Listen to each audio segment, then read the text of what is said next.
Selamat pagi Indonesia. Oke. Ini edisi khusus yang kita buat dalam bahasa Indonesia berdasarkan diskusi yang kita sudah lakukan di chapter 4. Nah, untuk itu mari kita lihat chapter 4 itu kayak apa sih? Oke. Nah, alright. Nah, mungkin banyak dari teman-teman di Indonesia yang belum tahu tentang channel ini ya.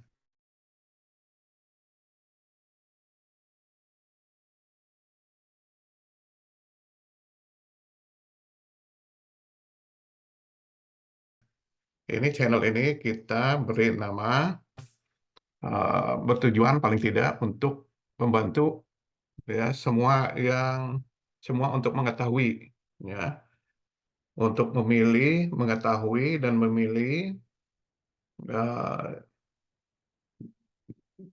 strategi atau jalan hidup yang lebih baik. Oke. Nah, paling tidak kita harapkan setelah membaca atau mengunjungi atau melihat YouTube channel ini, paling enggak teman-teman itu diberi kesempatan atau bisa untuk berpikir, ya kan? Berpikir dan merenung, ya.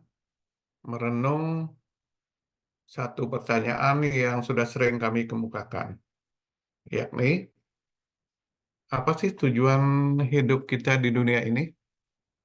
Itu saja, ya. Nah, tentunya bagi orang yang lagi happy, ya, tidak eh, memerlukan untuk melihat, mencerna apa yang kita presentasikan di sini. Namun, bagi mereka yang tersandung, ya, ini akan menjadi sumber kekuatan, akan mengingatkan kita semua untuk memilih jalan yang lebih baik. Oke, kalau kita berbicara jalan yang lebih baik, itu jalannya siapa? Jalannya Sang Pencipta. Itu saja, begitu simpel. Ya, oke. Jadi ini ya sebetulnya dari chapter 4, ini judul daripada buku yang kita ambil. Ini sebetulnya bagaimana ya kan menceritakan penciptaan manusia dan juga jatuhnya manusia. Diciptakan, ya kan? Kemudian ada yang jatuh, ada juga yang tetap berdiri atau dalam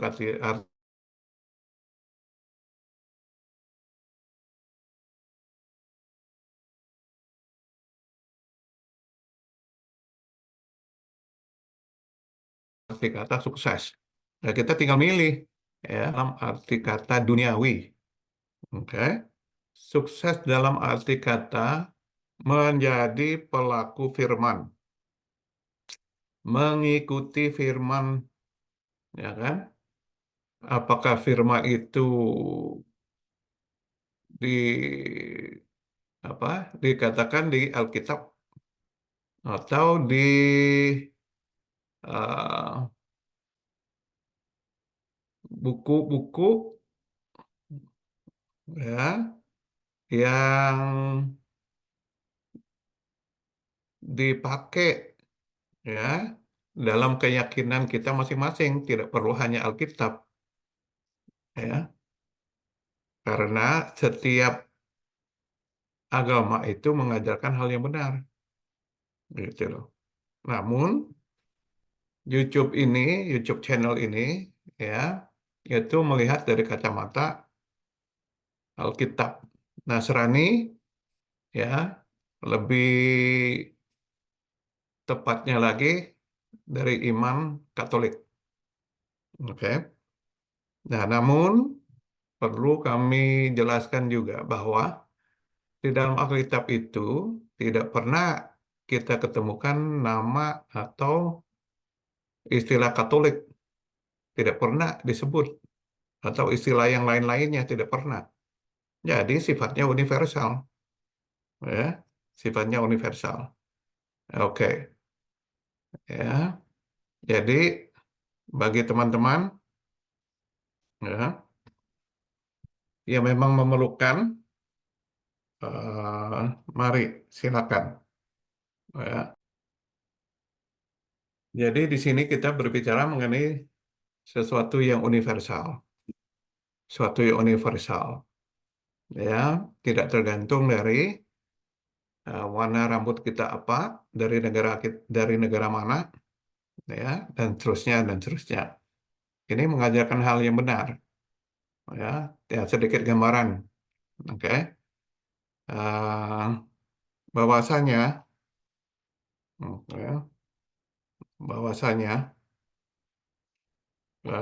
apa yang kami share ini itu diambil dari sebuah buku, ya.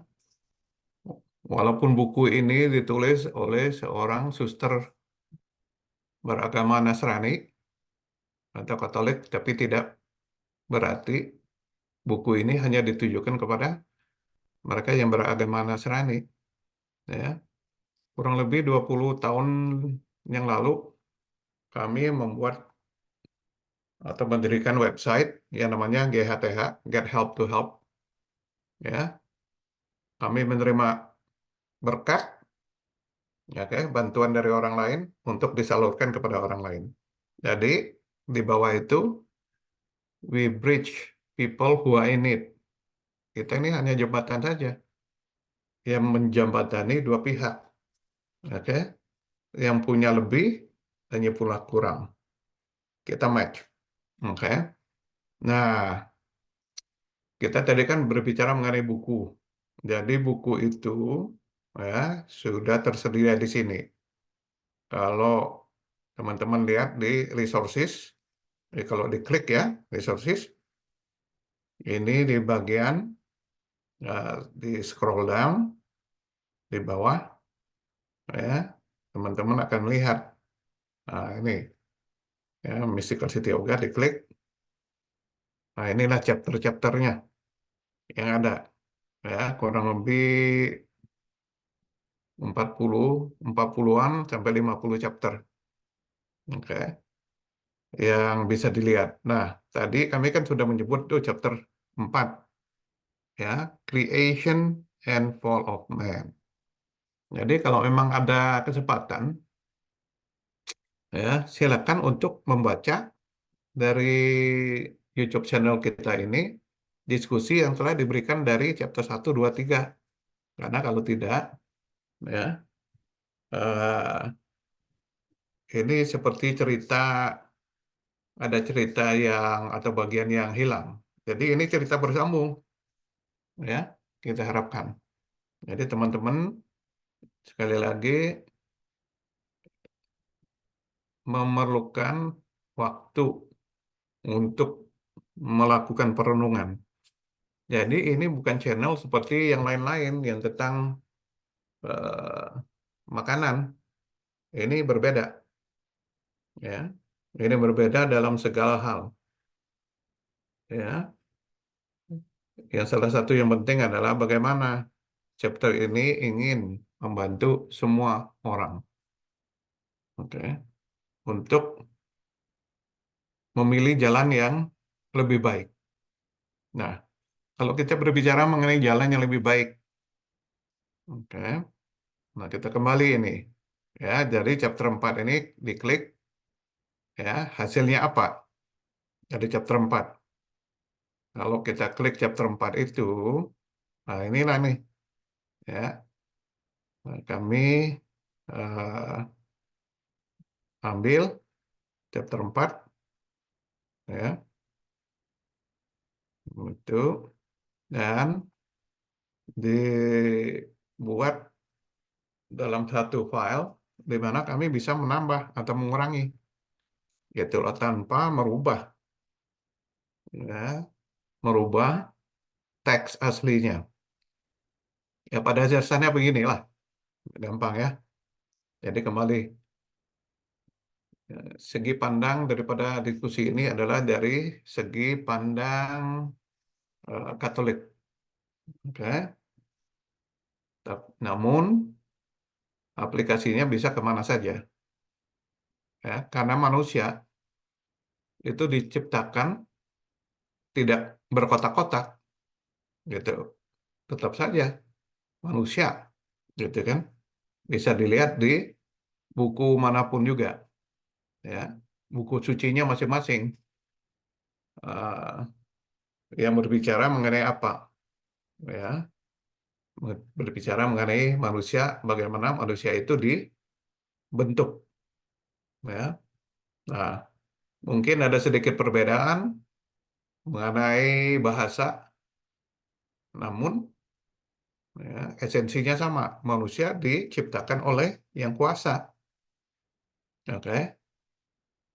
Nah, kenapa manusia diciptakan oleh yang kuasa? Hanya satu tujuannya.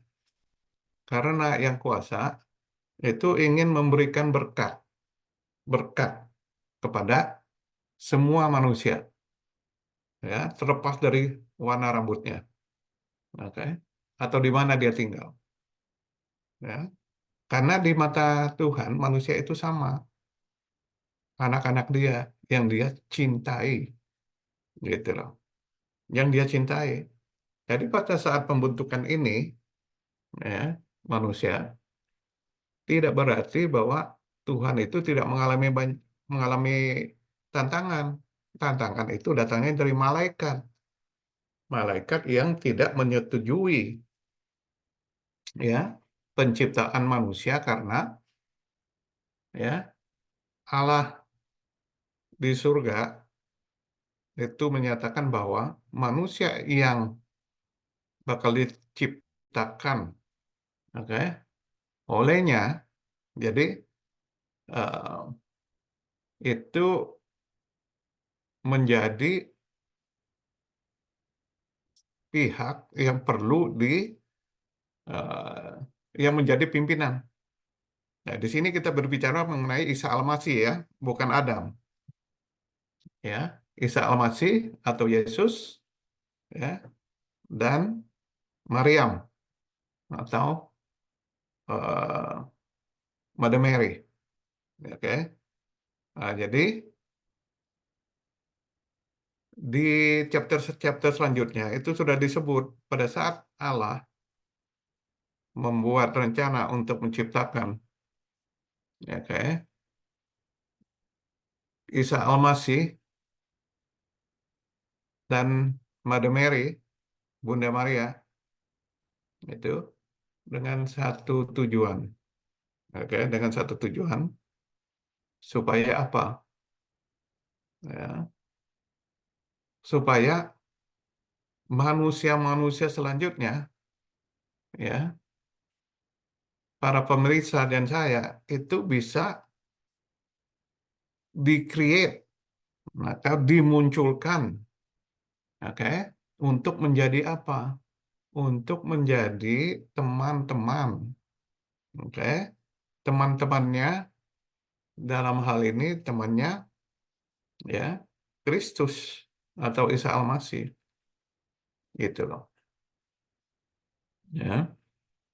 Nah, jadi kembali penciptaan manusia ini itu sebetulnya kalau kita ingin bedakan itu ada dua, gitu loh.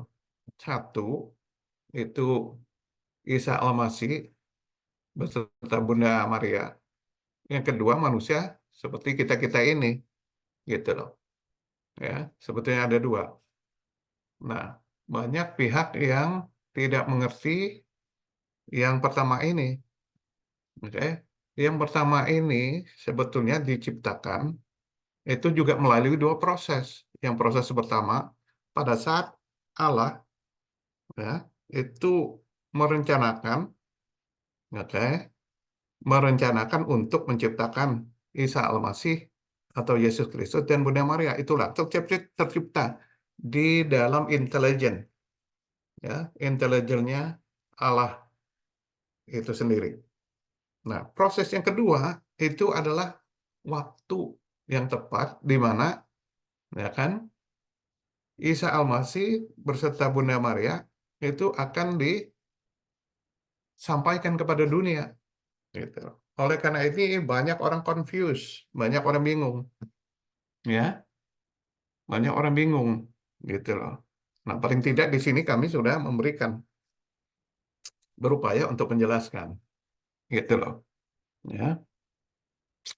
Nah, ini pun sudah didiskusikan di bagian-bagian sebelumnya. Jadi, ada baiknya untuk melihat YouTube yang lalu, episode yang lalu dari YouTube channel ini. Oke. Nah, yang di sini yang kita bicarakan di sini adalah yang kedua, grup yang kedua manusia. Manusia seperti kita-kita ini, orang awam, ya. Para pemeriksa, ya, dan juga saya. Seperti saya inilah yang terdiri dari apa? Dua komponen.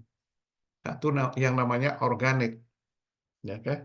Organic body. Ini nih, organic body kita sama jiwa yang kedua atau roh, oke? Itulah komposisi kita orang awam manusia, oke? Nah, masalahnya dengan manusia ini orang awam, ya, itu selalu berupaya untuk dihancurkan oleh iblis, gitu loh. Kenapa? Pada saat penciptaan grup yang pertama ini, ya, Isa Al-Masih Yesus Kristus bersama Bunda Maria, ya, itu tidak disukai oleh yang namanya fallen angel atau malaikat yang jatuh atau iblis yang kita sebut setan, iblis ini. Itu mereka itu sebetulnya eh, melawan firman Allah. Oleh karena itu mereka jatuh. Tadinya mereka ini adalah juga malaikat-malaikat yang begitu indah, tapi karena mereka berontak kepada Allah jatuh. Oke. Nah, mereka ingin membalas dendam. Kenapa mereka jatuh? Karena ya, kesombongannya. Ya, mereka menganggap, nah kan, dirinya lebih baik daripada yang namanya manusia. Oke. Oleh karena itu, pada saat Allah menyatakan kepada mereka oke, untuk tunduk kepada Isa Al-Masih dan Bunda Maria, mereka menolak. Memang secara logika apa yang dikatakan oleh mereka itu benar, oke, oleh para iblis yang tadinya adalah malaikat ya malaikat yang baik kemudian jatuh. Mereka mengatakan begini di bawah pimpinan daripada Lucifer. Mereka bilang mana nggak fair ini, katanya. Saya lebih cantik, saya lebih hebat daripada manusia, ya. Kenapa saya harus tunduk menyembah manusia? Ya, ini kadang-kadang ya, ini kadang-kadang juga kita hadapi di dalam dunia ini, gitu loh. Kita hadapi di dalam dunia. Secara logika manusia memang kelihatannya benar. Apakah pakai deduksi atau induksi, kelihatannya benar. Namun kita lupa yang memberi perintah siapa, yang perfect itu siapa, yang sempurna itu siapa, Allah kan, ya. Jadi oleh karena itu, karena kesombongan kita, kadang-kadang kita tidak melihat itu problemnya, ya. Problemnya kita tidak melihat, gitu loh. Memang secara logika manusia seolah-olah benar, tapi sebetulnya tidak. Contohnya, ya kan? Kalau saya nih sebagai pejabat, oke, pejabat gede ini. Kemudian ada yang ngasih hadiah Natal. Saya terima atau tidak? Yang namanya gratifikasi. Coba aja dipikirin. Orang memberikan sesuatu itu ada tujuannya. Tidak ada yang gratis kan? Nah, disinilah salah satu yang menjadi kesulitan daripada manusia. Karena apa? Karena ini semuanya dipakai oleh iblis.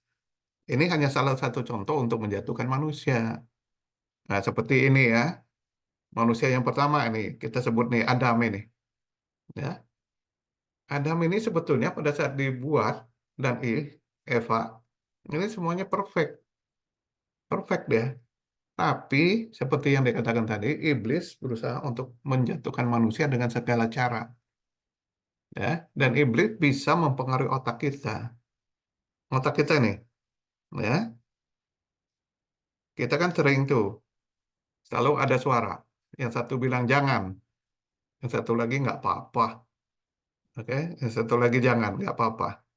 Pilihan selalu ini, ya.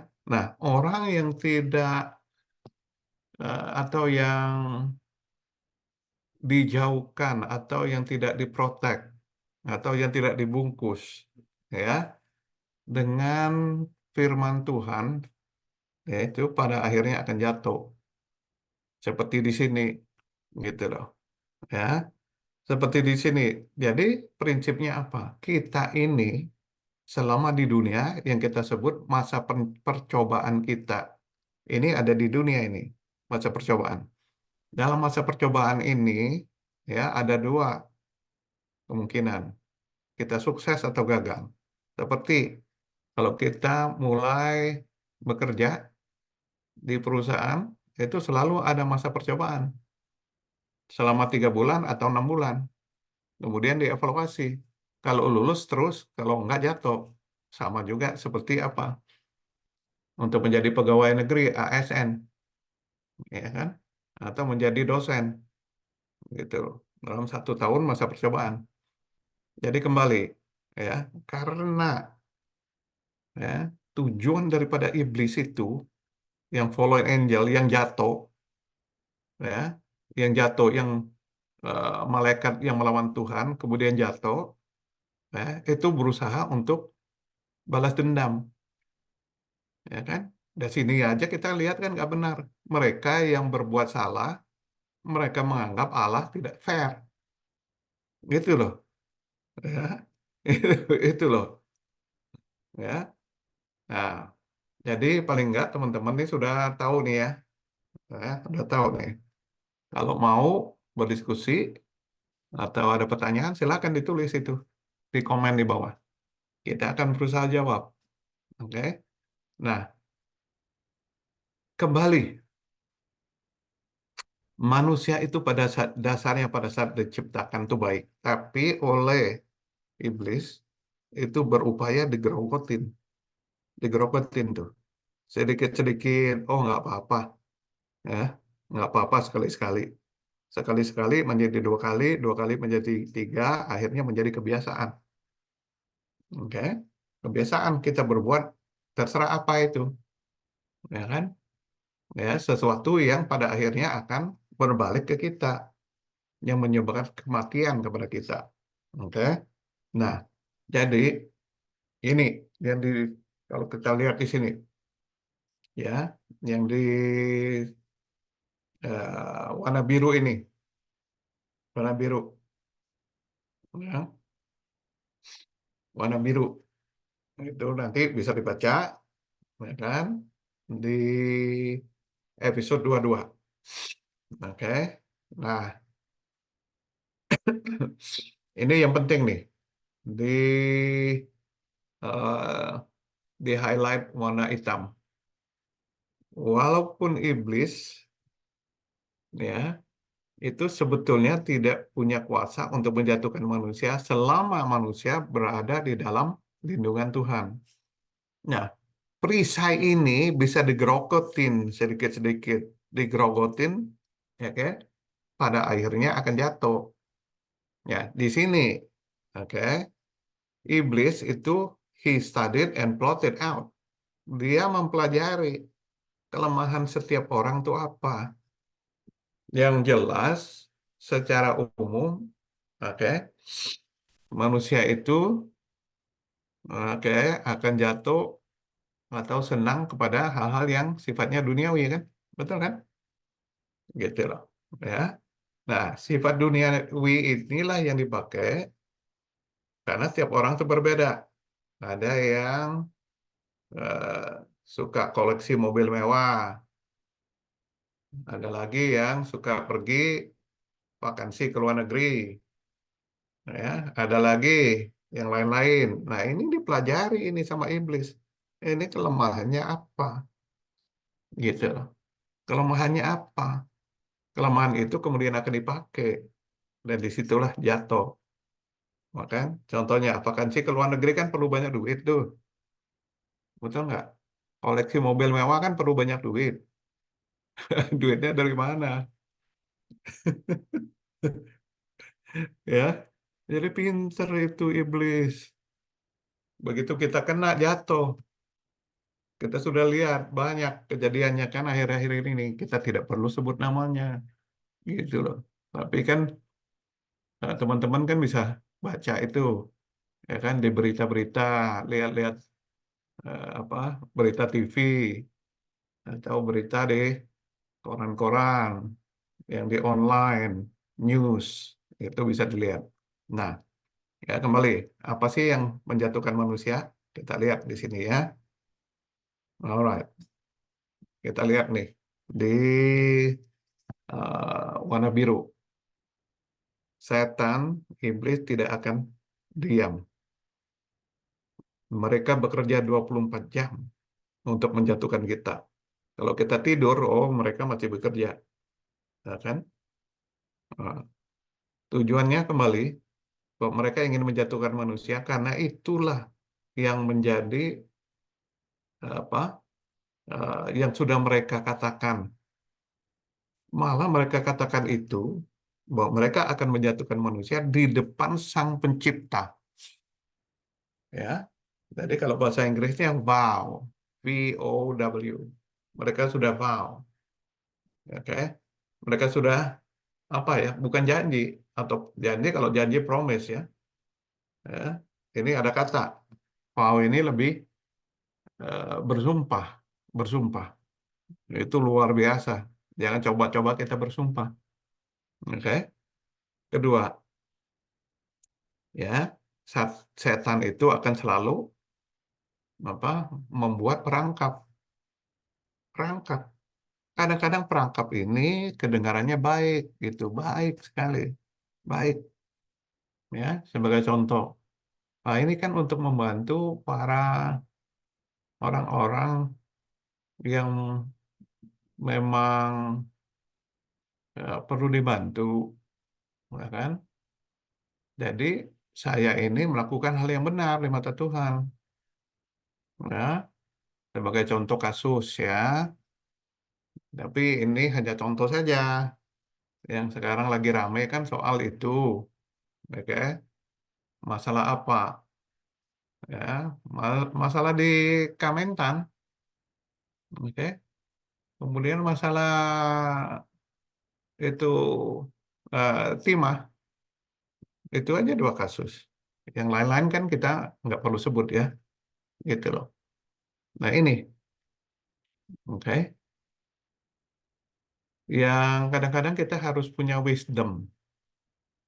Ya, walaupun kelihatannya baik, kita ingin membantu banyak orang, tapi apakah itu melanggar hukum? Wah, ini ya contohnya nih, contoh nah, ini Robin Hood nih, Robin Hood. Robin Hood. Ini cerita Robin Hood kan? Gitu loh. Atau cerita mereka yang menampung ya, menampung hasil rampokan, mobil, colongan, segala macam ya. Karena mereka yang melakukan itu sebetulnya tidak bisa bekerja yang lain. Jadi melakukan itu, jadi saya nampung, sebetulnya saya membantu mereka kan manusia. Begitu kan kadang-kadang idenya. Namun harus dilihat, nah kan, apakah semua itu sesuai dengan jalur hukum, gitu loh. Nah ini ya iblis ini pintar banget. Be very careful. Oke. Ya, kemudian selanjutnya ya itu perangkap yang paling umum apa? Perangkap ya yang dipakai oleh iblis untuk menjatuhkan kita. Nah, ini bisa dilihat masalah duit, seks, alkohol, ya kan, sabu, sabu, sabu, ya kan. power, position, oke, big house, fancy car, luxury, jewelry, celebrity, famous name, dan semuanya. Oke, ya kita lihat kan, ya, dalam kasus yang paling ramai ini sekarang kan yang masalah crazy rich, ya kan? Ya crazy rich ini kan, itu. Coba kalau dipikir, apa gunanya? So what? If we are crazy rich, so what? That is making a difference. Jadi pride, ya, pride, kesombongan itu menjatuhkan kita. Oke. Nah, tapi kalau kita humiliate ourselves, kita merendahkan diri kita, ya kan?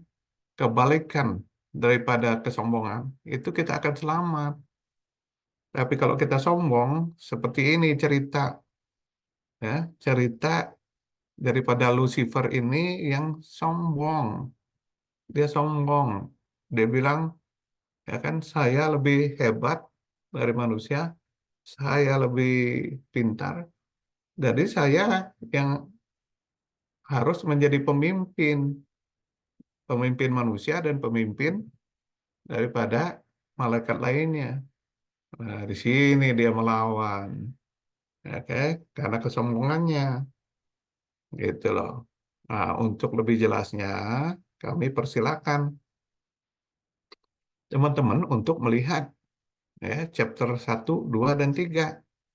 Kalau itu dalam bahasa Inggris, tinggal dipilih itu di CC-nya itu, ya, di CC-nya, di caption-nya itu bisa diganti automatic translate ke dalam bahasa Indonesia.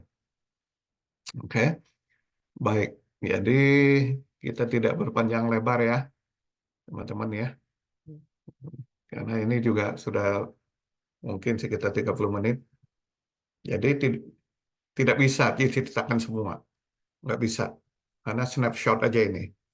Ya. Jadi kalau mau tahu, ya, diperlukan kesabaran untuk mendengar, maka cerita daripada episode sebelumnya. Perlu kesabaran, tapi kita tidak bisa pengen cepat-cepat, ya. Karena pelajaran manusia saja, ya, itu perlu lama kan. Kalau kita kuliah itu kan perlu 1 semester, ya kan. Apalagi ini cerita apa? Cerita tentang rahasia, rahasia manusia yang telah diberikan oleh Allah kepada kita melalui buku ini. Buku ini dikarang oleh seorang suster yang sudah berumur.